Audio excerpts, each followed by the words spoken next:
Человек взял собаку и купаться.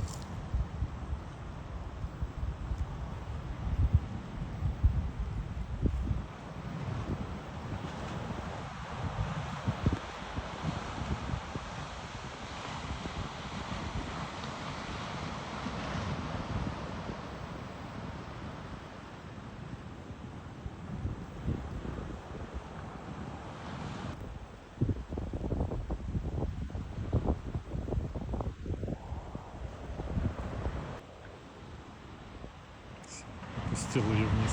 И сейчас волна будет. Сейчас собака испугается. Потому что поцарапала ее.